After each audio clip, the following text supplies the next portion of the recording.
Can you see my screen? Yes, of course. Put in slideshow. Okay. Yes, sir.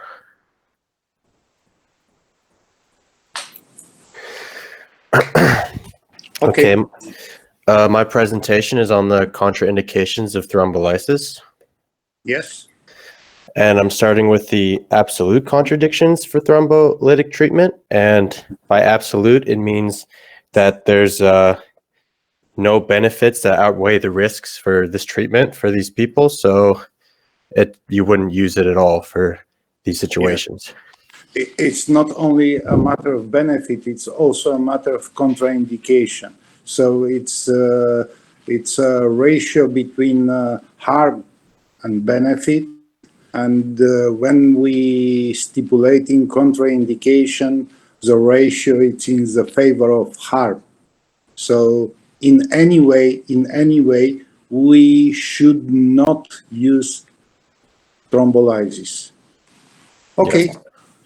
So here I just have a short list of the contraindications. That would be recent intracranial hemorrhage, structural cerebral vascular lesion, intracranial needleplasms, ischemic stroke within 3 months, possible aortic dissection, active bleeding or bleeding diathesis, excluding menses, significant head injury or facial trauma within 3 months, recent intracranial or spinal surgery, severe uncontrolled hypertension, and for streptokinases, previous treatment within 6 months.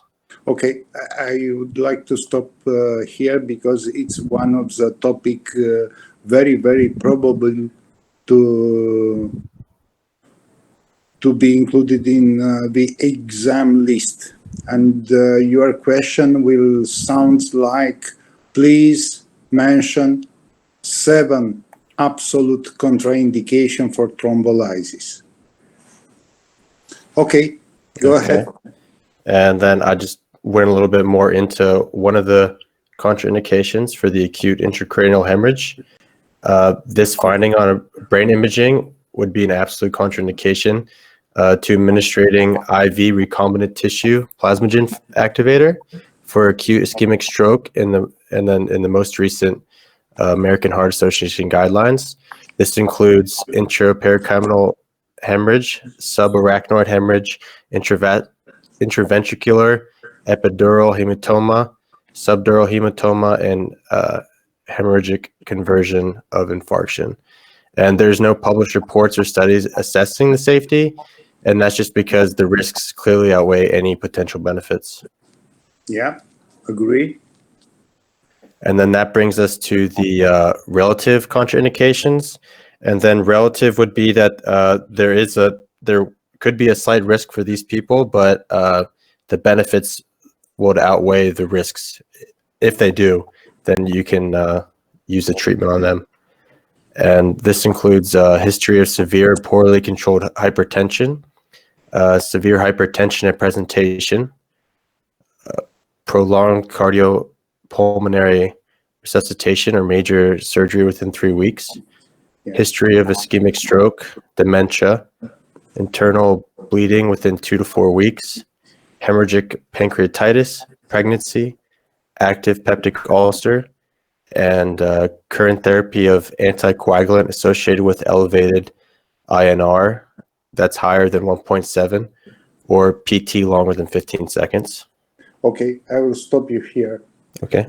Please tell me in which instance you may use thrombolysis even in patients with relative contraindications. Please describe one instance. Well, if we look on my next slide, I went a little bit more into it. So for pregnancy, for an example, there's no data that it could harm the fetus during the pregnancy, and that the only risk is maternal bleeding in the first week of postpartum. So that would be an instance. No. Because you are not sure. You are not sure for every of these 4 points inserted in the slide. But one circumstance when you will give thrombolysis in a patients with absolute contraindication is chest pain, so acute coronary syndromes, less than 2 hours from onset, and low probability to transfer in a PCI capable center at less than 2 hours. Let's say if you are in the northern part of the country and in front of you it's a patient with acute coronary syndrome with ST elevation myocardial infarction, the closest hospital it's at 4 hours, even if your patient has relative contraindication, you are allowed to give thrombolysis. Okay. This is a significance of relative contraindication. Okay. Thank you. Okay, thank you so much. You're welcome. And my references. Very well. Thank Very you. well. Thank you. So next presentation. Can I present? Yes, please. Share your screen. One second.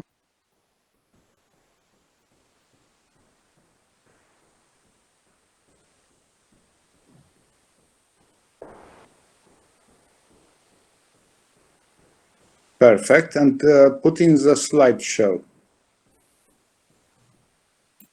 Yeah, can you see now? Yes, I see your slides, but Okay. perfect. You should discuss about GRACE-3 score. Yeah? Yes. Perfect. GRACE stands for Global Registry of Acute Coronary Events. It is a study of 10 years research program that involves more than 100,000 patients in 30 countries. The study and other identified a risk treatment paradox that existed irrespective of geographic region and healthcare system. The paradox was that lower risk patients received more intensive medical treatment compared to higher risk patients. The GRACE risk score addressed this flaw in the handling of patient treatment by providing clinicians with a powerful yet user-friendly means of identifying higher risk patients at the time of their presentation. So there are like 8 factors that you put in. This is actually an application. You can download it and it helps clinicians. And when you put these factors, it predicts the risk of heart attack. These are age, heart rate, systolic blood pressure, renal function, congestive heart failure, ST segment deviation, cardiac arrest, and elevated biomarkers. Okay, perfect. Stop here. No, go back, please. Okay. One or possible MCQs could be which of the following is not belonging to GRACE risk score? Or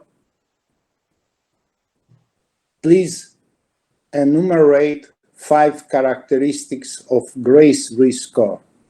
It's one of the most common subject included in the topic list for your exam, GRACE risk score. Okay, very well. Go ahead. Okay, and lastly, I want to talk about the impact on the clinical practice. Previously used clinical parameters were inadequate to define risk of heart attack or death.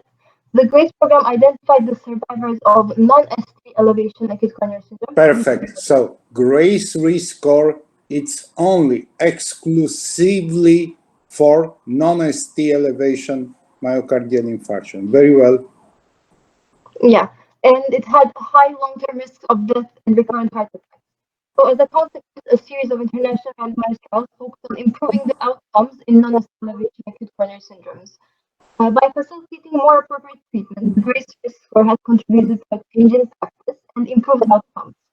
Professor Fox and colleagues demonstrated temporal change in outcomes, improved use of evidence-based treatment, a decline in deaths, and reduction by around half of heart failures due to heart attacks.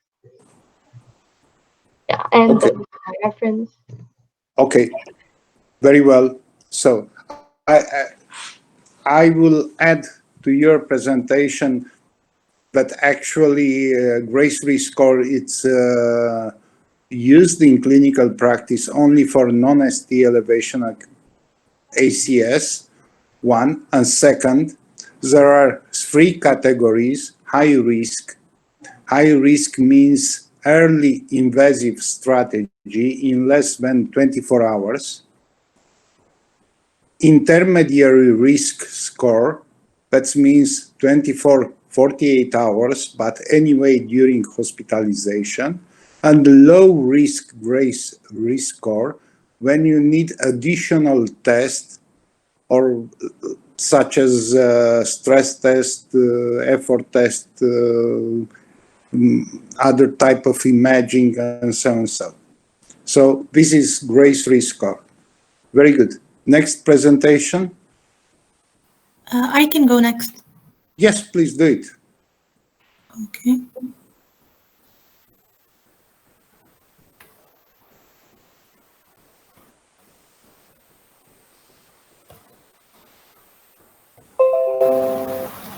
Okay.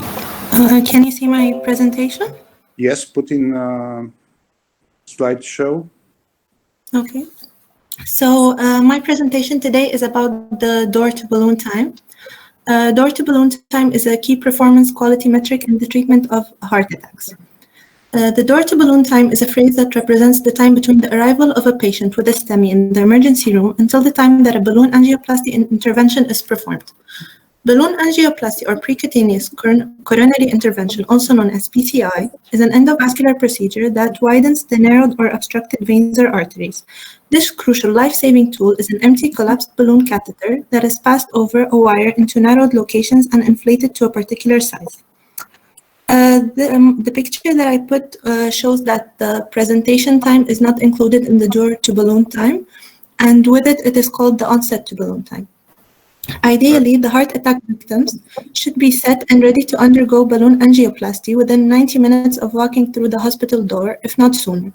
This procedure is most effective within the 90-minute time frame before permanent damage to the heart has occurred. Delays in treating a myocardial infarction increase the likelihood and the amount of cardiac muscle damage due to a localized hypoxia. Multiple studies have demonstrated that the sooner the occlusion is relieved and the blood flow is reestablished, the lower the mortality and morbidity of patients suffering from STEMI. And the main categories of processing steps include the door-to EKG, emergency department to cardiac catheterization laboratory, and the catheterization laboratory time. These steps can be shortened by implementing strategies which best suit the circumstances according to each hospital. Excellent presentation. I have nothing to add. Very well. And please consider that any PCA capable hospital has its own time to balloon, time door to balloon. In my hospital, time door to balloon in pre-COVID era was 43 minutes. Now it's around 100 minutes because we have to clean, we had to change our equipments, and so on. So, very good presentation. Next. Thank you, doctor. Okay. Next. Okay, I will go further. Yes, please.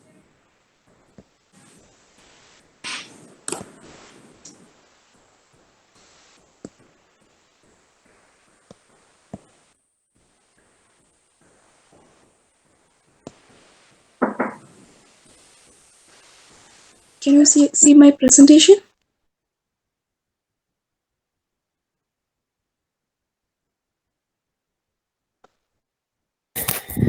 He left the meeting, Prasha. You have to wait.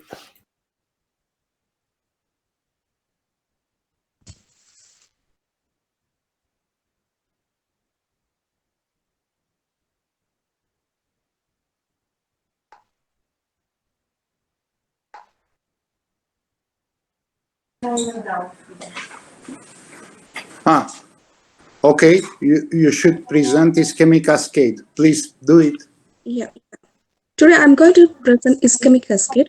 The ischemic cascade is a series of biochemical reactions that are initiated in the brain and other aerobic tissue after second to minutes of ischemia.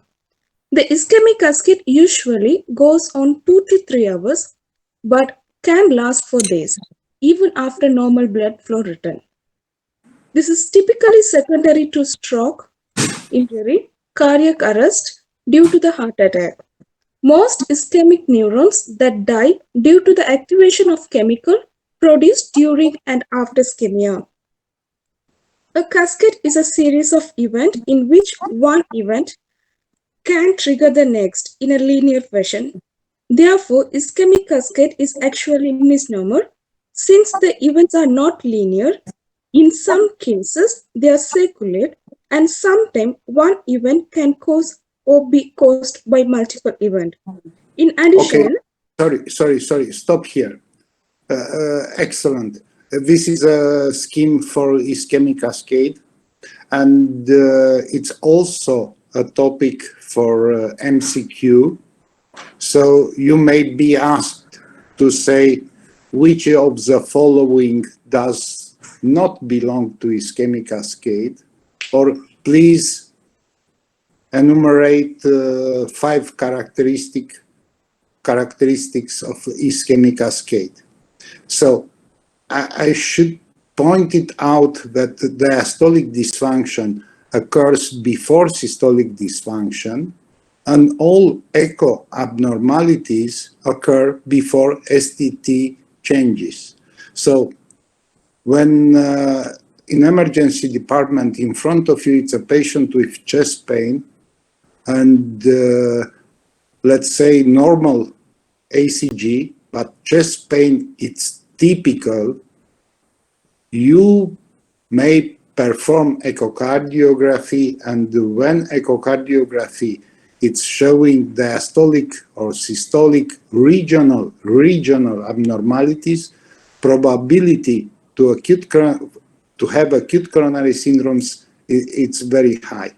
This is a scheme just to suggest, and the kinetic abnormalities are occurring before STT changes. Very well. Continue, please. a cascade is a series of events. So in this case, the plaque ruptures thrombosis, which leads to the next event in the biochemical changes, which leads a cellular change, diastolic dysfunction, systolic dysfunction, ischemia, and myocardial necrosis. Very well. Thank you. Thank you. Very good. Next presentation, I'll go next. please do it.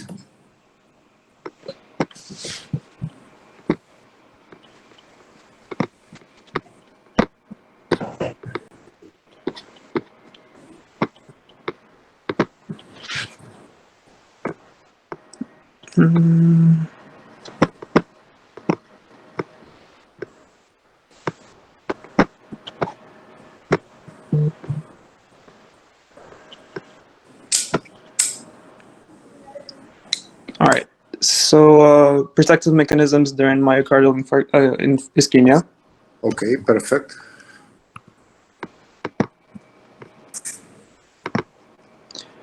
So first one is the coronary collateral circulation.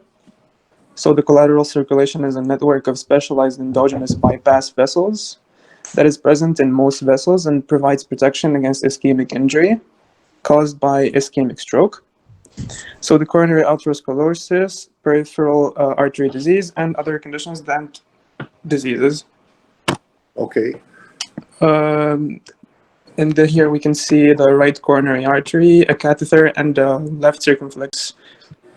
And here we can spot also the collaterals. Mhm. Then we have the myocardial stunning and hibernation. So a stunned myocardium is viable myocardium that is salvaged by coronary reperfusion that exhibits prolonged post-ischemic dysfunction after reperfusion. And hibernating myocardium is ischemic myocardium supplied by narrowed coronary artery, in which ischemic cells remain viable, but contraction is chronically depressed. I would like to take a minute to explain this graphic, this scheme. So everything starts from myocardial ischemia. And if it is severe and prolonged, it can lead to myocardial necrosis. which also leads to no return of contractile function. Second case, we have reperfusion, which causes a relief before necrosis happens, which leads to a stunned myocardium, and eventually to a recovery in a few days to weeks. It can also have another outcome where it leads to repetitive episodes of stunning, and we have metabolic adaptation, and this leads to a hibernation of the myocardium. Okay, please stop The here. third, okay. Stop here. This is an excellent slide showing that myocardial stunning, it's an event belonging to an acute condition, while hibernation, it's a protective mechanism which occurs during chronic condition. So during ACS, you may discuss about myocardial stunning, and during, let's say, episodes of stable angina or repeated episode of unstable angina, you may discuss about hibernation. And in the essence, pathophysiology, it's similar, but stunning, it's belonging to acute phase, while hibernation to chronic phase. Okay, very good. And the Right. last? So the last pathway is when we have a chronic low flow, and it leads directly to a hibernating myocardium, which leads to contractile abnormalities, viability, and dedifferentiated cells. Very And we good. eventually can have a revascularization, and which leads to an eventual recovery, which can take weeks to months. Okay, And the last protective mechanism is called preconditioning. So ischemic preconditioning, or IPC, is an experimental technique for producing resistance to the loss of blood supply, and thus oxygen, to tissues of many types. In the heart, ischemic preconditioning is an intrinsic process whereby repeated short episodes of ischemia protect the myocardium against a subsequent ischemic injury. excellent. And these are my sources and Okay, slash bibliography. go back, please. Uh-huh. Okay, just a moment here, preconditioning. Do you have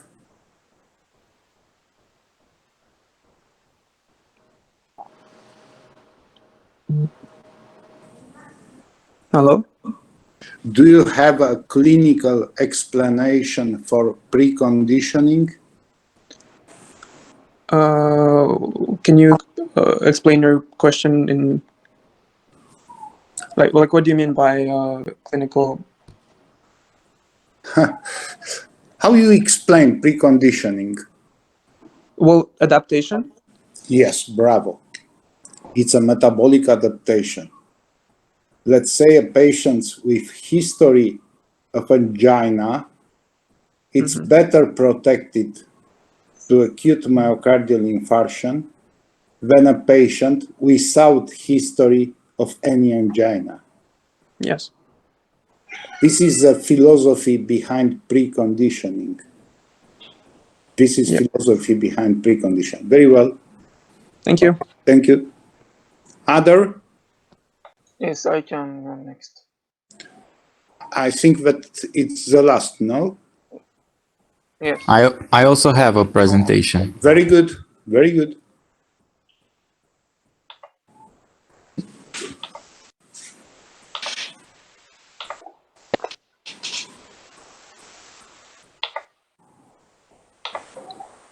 Okay. Okay, my presentation about echocardiography in acute coronary syndrome. Okay. Echocardiography is the preferred non-invasive modality for identification of regional wall motion abnormalities and complication. In regional wall motion abnormalities, absence or reduction of systolic thickening, decreased motion, hypokinetic, akinetic, and dyskinetic systolic bulging, and aneurysmal over time.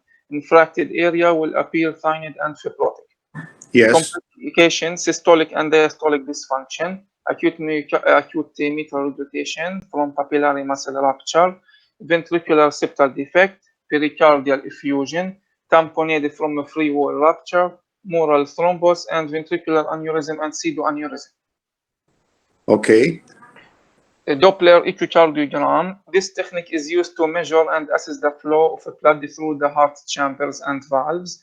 The amount of blood pumped out with each beat is an indication of the heart functioning.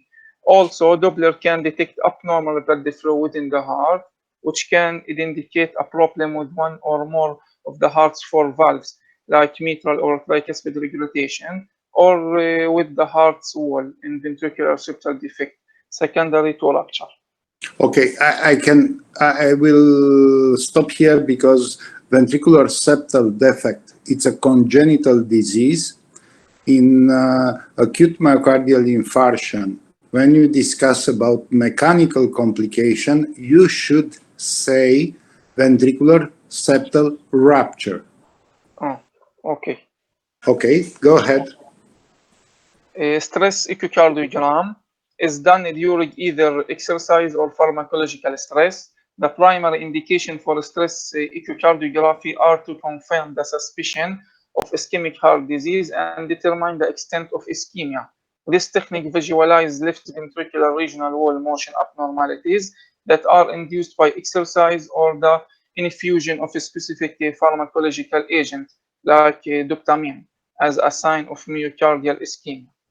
In normal walls show a progressive increase in contractility, motion, and thickening. Dead segment have poor motion and no thickening, and contractility fail to increase with high stimulation. Okay, stop here. Actually, this is very good. Yeah. You should say that stress echocardiography in acute coronary syndromes is used only at discharge or pre-discharge.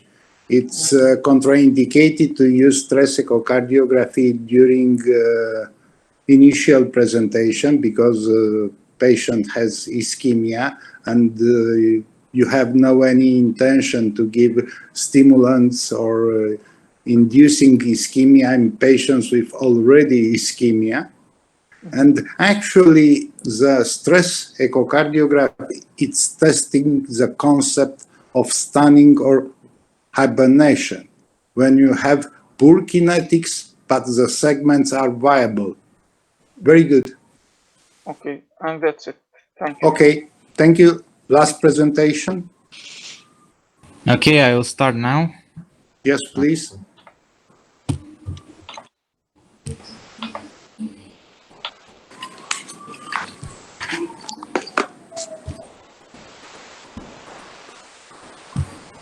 Can you see the presentation? Yes, very well. So my subject was mechanical complication of acute myocardial infarction. These are the mechanical complications. We have left ventricular free wall rupture, ventricular septal rupture, papillary muscle rupture, papillary muscle displacement, pseudoaneurysm, dynamic LV outflow obstruction, and LV thrombus. Okay, very good. Now, go back. Go back. Here? Previous slide. Okay, stop here. Okay. Stop here. Okay, so actually we have two types of mechanical complication. Early mechanical complication in acute phase, early mechanical complication, and these are ventricular septal rupture, free wall rupture, papillary muscle rupture, and we have late mechanical complication like aneurysm, pseudoaneurysm, LV thrombus, and maybe dynamic LV outflow obstruction. Always, but always, you should classify an early and late, yeah? Okay. Okay, go ahead. The importance. The mechanical complications represent an important determinant of mortality after the myocardial infarction. Early diagnosis and management are crucial to improving outcomes and require an understanding of the clinical findings. With timely reperfusion, myocardial loss following myocardial infarction can be significantly reduced and may limit the incidence of mechanical complications. Primary percutaneous coronary intervention has significantly reduced major mechanical complications since its introduction as a treatment strategy. Also, we have something about observation. The mechanical complications usually occur within the first week after the myocardial infarction. Okay, when we are talking about early mechanical complication, because aneurysm or pseudoaneurysm or LV thrombus may occur at 1 month or 2 months after myocardial infarction. Okay, The cardiogenic shock or acute pulmonary edema are frequent presentations. very well. The echocardiography is the first test used to identify the type, location, and hemodynamic consequences of the mechanical complications. Stop here. Very good. Very good. So that's why in European and also in American guidelines, when you have a patient in emergency department and with ACS or high probability of ACS, when the patient presents with hemodynamic instability like cardiogenic shock or pulmonary edema, echocardiography has a level of recommendation class 1A, the highest level of recommendation. So even if time is muscle and you are recommended by the guidelines to hurry up to go to revascularization, in the presence of hemodynamic instability, you should pay attention and spend 5 to 10 minutes to do echocardiography. Very good. Continue. Hemodynamic stabilization requires a combination of medical therapy and medical circulatory support. And also the surgery is the definitive treatment, but the optimal timing remains unclear. Very good. Very good. And this is my presentation. Very good presentation. Actually, in Europe, but also in my hospital, mortality, surgical mortality after, let's say, papillary muscle rupture, it's around 30 to 40%. And post-surgical mortality after ventricular septal rupture, it's 60 to 70%. Unfortunately, this mortality is as high as 20 years ago. Nothing changed. Nothing changed. So this was the last presentation, yes? Yes, thank you. Thank you. I'm very happy with your presentation. And actually, this is the best way to get information in difficult fields like ACS. I should say that I appreciated very much your presentation. So I will start with my lecture.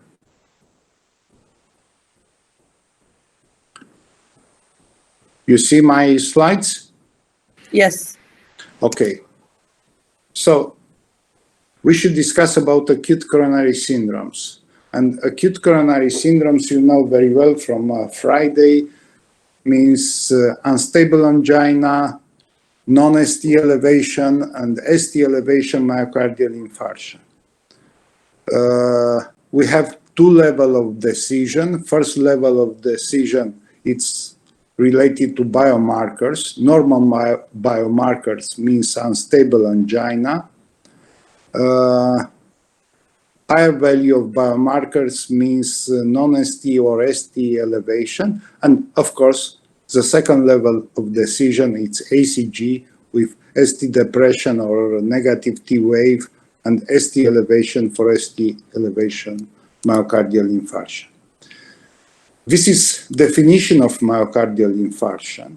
Myocardial infarction is death of myocytes secondary to prolonged lack of oxygen supply. So myocardial infarction, it's an anatomopathological consequence of prolonged ischemia and translates in myocytic death. I would not like to repeat that MI is considered part of acute coronary syndromes, non-ST, ST. We are looking about biomarkers. We are looking after ST changes. And this is an example with STEMI, ST elevation myocardial infarction, ST depression here for non-ST elevation myocardial infarction. What is important, and I would like to discuss 2 or 3 minutes because it's also a topic for MCQs in your examination. It's the third universal definition of myocardial infarction. Actually, now we have the 4th universal definition. There are no big differences between the 4th and the 3rd definition of myocardial infarction. And critically, what is new? It's any increase of troponin, more than 99 percentiles, it's characterized as acute myocardial infarction. Of course, this increase in troponin should be associated with at least one of next finding.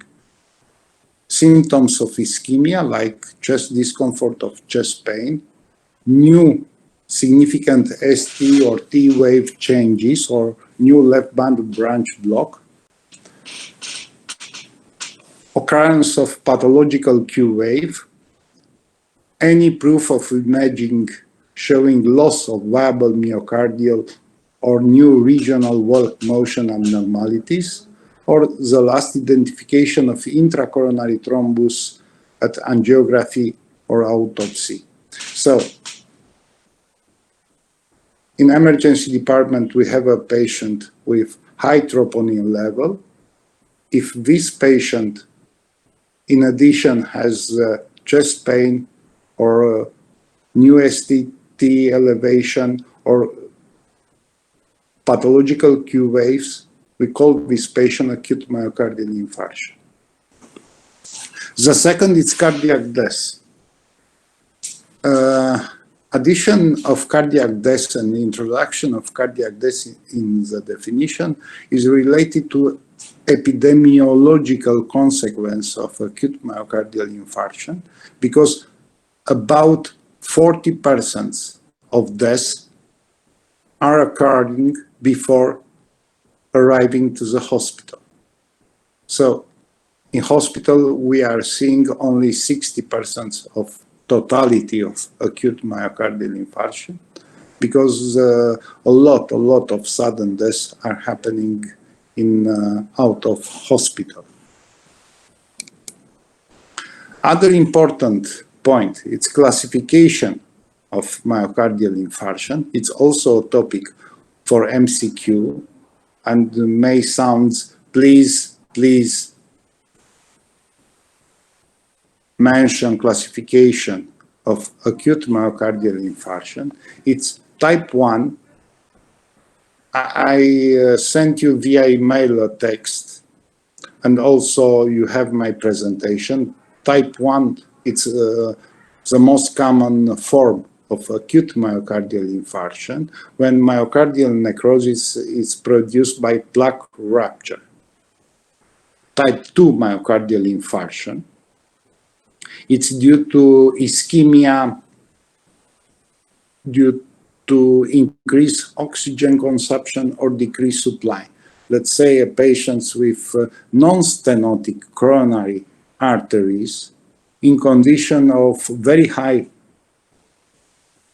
blood pressure value or in condition of tachycardia may experience acute myocardial infarction, not because coronary arteries are abnormal, but because myocardial oxygen consumption is very high. Type 3 myocardial infarction, it's sudden unexpected cardiac death. We discussed before that 40% of cardiac deaths are happening in out of hospital.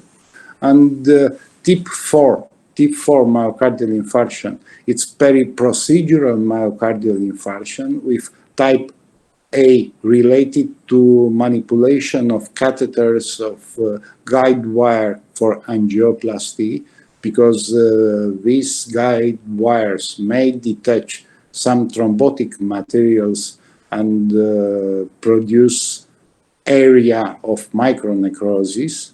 And type 4B, it's related to stent thrombosis.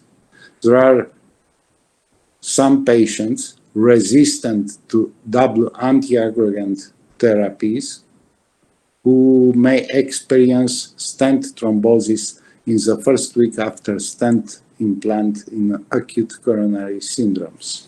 And type 5, it's acute myocardial infarction occurring after CABG, after coronary artery bypass graft, but the level of biomarkers of troponin should be more than 10 times than 99 percentiles of normal.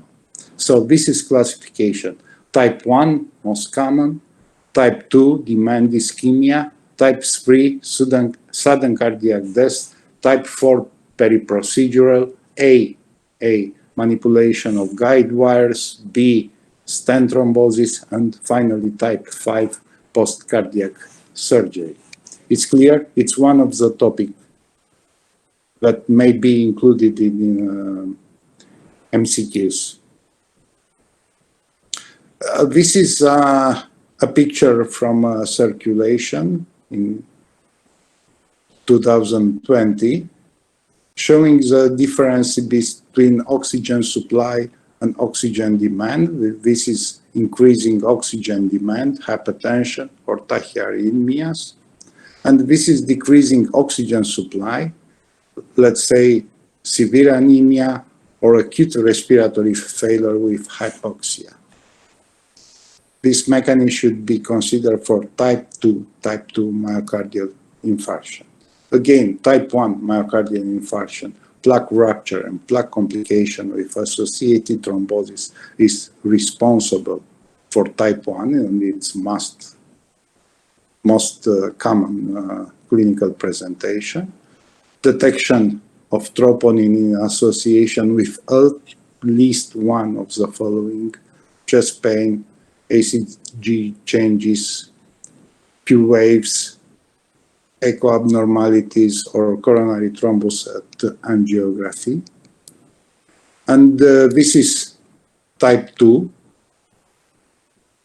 Type 2, when you have non-atherosclerotic coronary lesion. What is a consequence of myocardial infarction? Of ischemia, sorry. First of all, decrease of cellular metabolism, decrease of contractile function, increase of sarcolemmal permeability, and the alteration of intracellular and intramitochondrial equipment. And I'm talking about sodium-potassium ATP pumps. And one of your colleagues just presented ischemic cascade. What's happened is a first second, because ATP pumps are regulating integrity of myositor membrane and are also regulating changing of potassium, sodium across sarcolemma. And also sodium-potassium pump are regulating moving of calcium in sarcoplasmic reticulum or proper function of mitochondria. And the first consequences of losing of ATP pumps is loss of contractility. And after 20 to 40 minutes, That's why for typical chest pain, we stipulating in definition chest pain more than 20 minutes, because this is ischemic time for the myocytes. After 20 minutes, more and less cardiac myocytes are becoming necrotic. I should spend some time about myoglobin. Myoglobin, it's intracellular enzyme. It's a protein with complex structure, and presence of myoglobin in the bloodstream means, first of all, alteration of sarcolemma, of cellular membrane. In the 20 years time, researcher pointed out that myoglobin is the first cardiac biomarker to increase in acute coronary syndromes. Troponin, it's also a protein providing an appropriate conformation of actin-myosin complex, and the presence of troponin in the bloodstream has two consequences. First, increasing permeability of sarcolemma, and the second, its destruction of intracellular contractile equipment like actomyosin complex. CKMB, it's other cardiac enzyme involved in cardiac metabolism. Presence of CKMB in bloodstream means, again, hyperpermeabilization of the membrane or destruction of metabolic pathway in the cardiac myocytes. And this is a scheme because typical for acute myocardial infarction, we have a rise and fall pattern, and the first cardiac biomarker to increase after onset of acute coronary syndrome or acute myocardial infarction, it's myoglobin.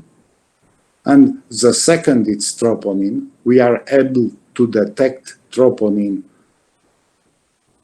more than 99th percentile of normal in the first 2-3 hours. And the last is CKMB.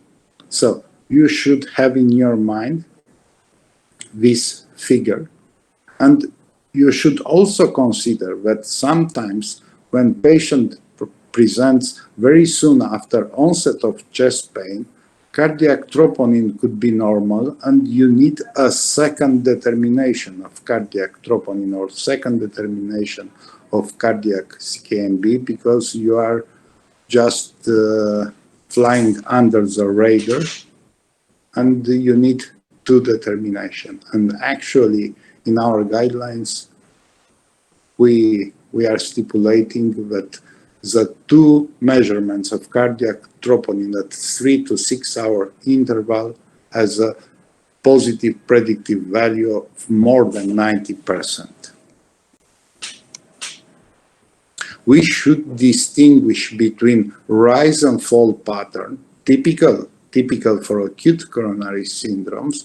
This type of pattern with increase more than 99th percentile of normal, which is a concept belonging to myocardial injury, and some patients with acute heart failure, let's say, may have increase in troponin more than upper limit of normal, but without a rise and fall pattern. And again, this graph is very good to demonstrate these blind spots. When you are very soon after onset of chest pain, you need a second sampling for cardiac biomarkers. And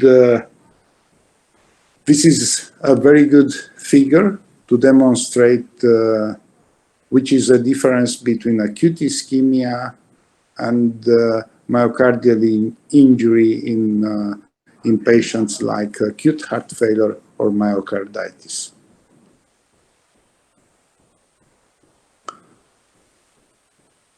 Let's talk about ischemic cascade. One of your colleagues presented ischemic cascade. I should again point it out that kinetic abnormalities are occurring before STT changes and before myocardial necrosis. And first of all, what we have after initial trigger, which can be in more than 90% of cases, plaque rupture or intravascular thrombosis, are biochemical changes, and these biochemical changes are reflecting decreasing the number of sodium-potassium ATP pump, which are energetical fuel for myocardial metabolism. Again, other form of presentation of ischemic cascade.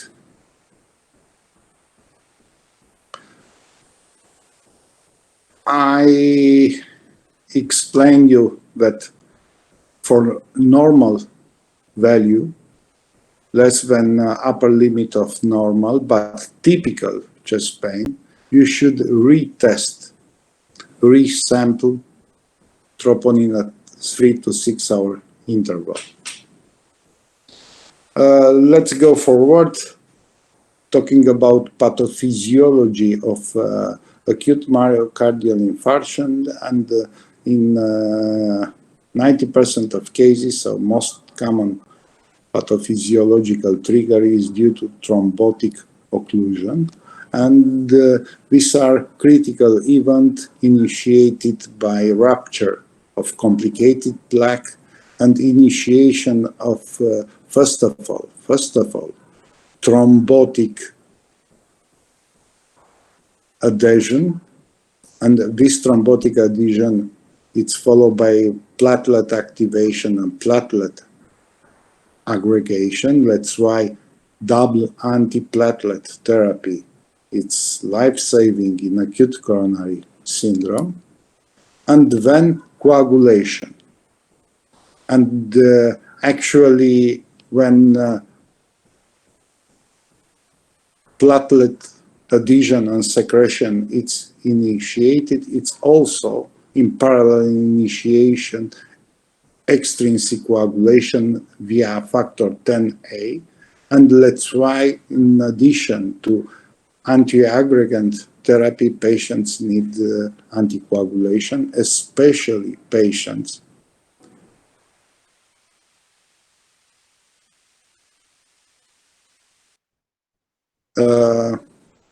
coagulation process, it's definitivated by fibrin formation.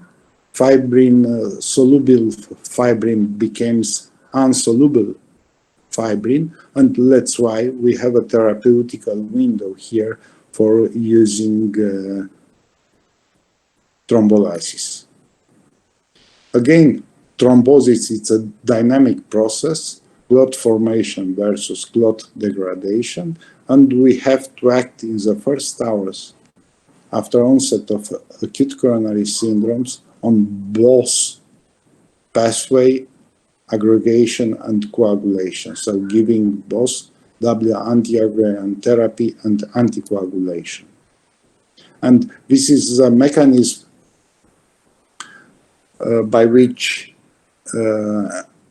coagulation is initiated, endothelial denudation via factor 7A, it's activating extrinsic pathway, and thrombin generation via platelets, activated platelets, it's activating intrinsic coagulation.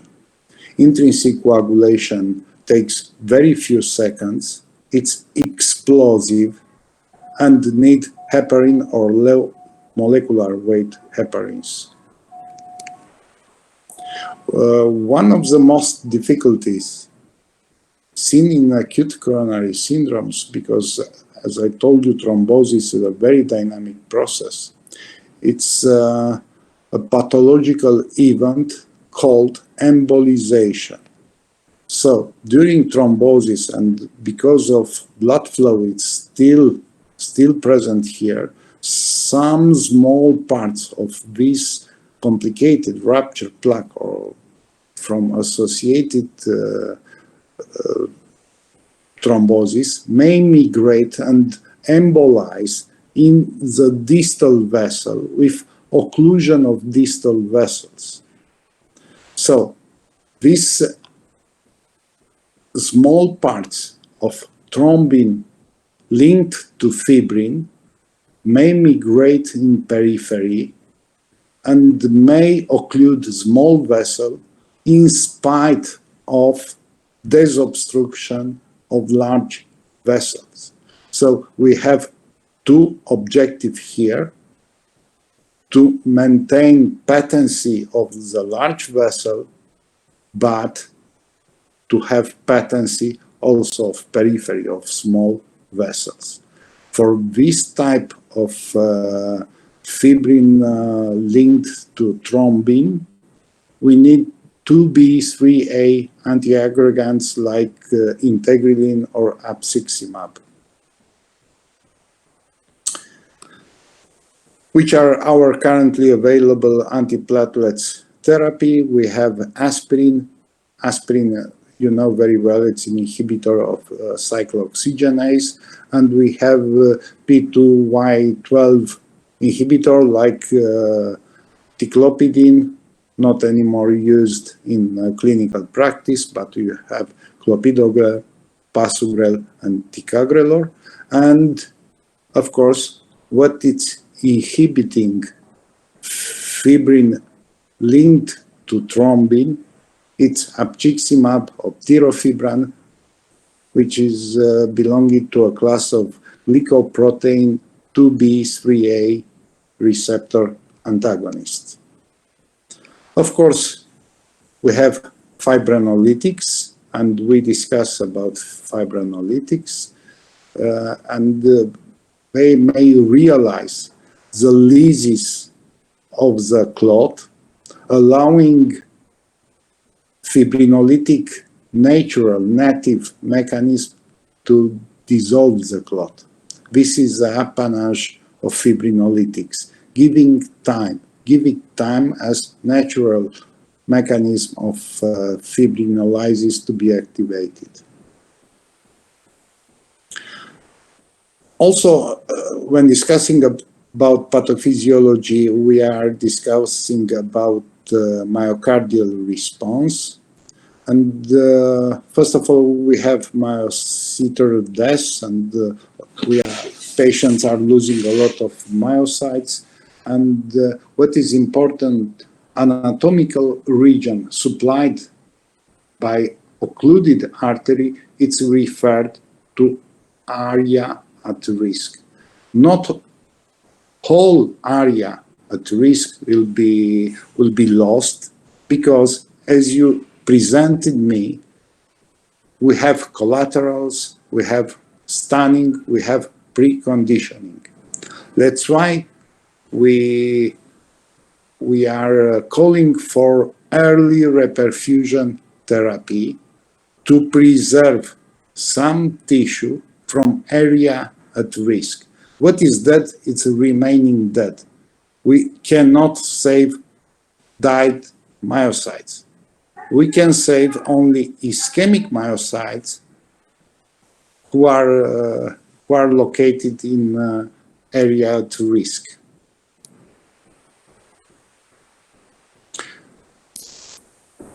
One of the most deleterious mechanisms during ischemia, it's increasing in left ventricular diastolic pressure, because small vessel, large coronary vessel are subepicardial, but small vessel are intra-myocardial wall, and increasing ventricular pressure are compressing this small vessel and are increasing ischemia or just producing ischemia. That's why one of the best therapy during acute ischemia is to decrease left ventricular pressure. This is a distribution of transmural distribution of myocardial blood flow, explaining that subendocardial wall is most affected by ischemia. And actually, when we are talking about the wave of myocardial necrosis, it's like a triangle with large base in subendocardium and progressing to the subepicardium. In this way, with large zone here and with thin zone here, because the vessel located in subendocardium are most exposed of high intraventricular pressure. And this is a good example. Vessel from here, it's exposed to intraventricular pressure.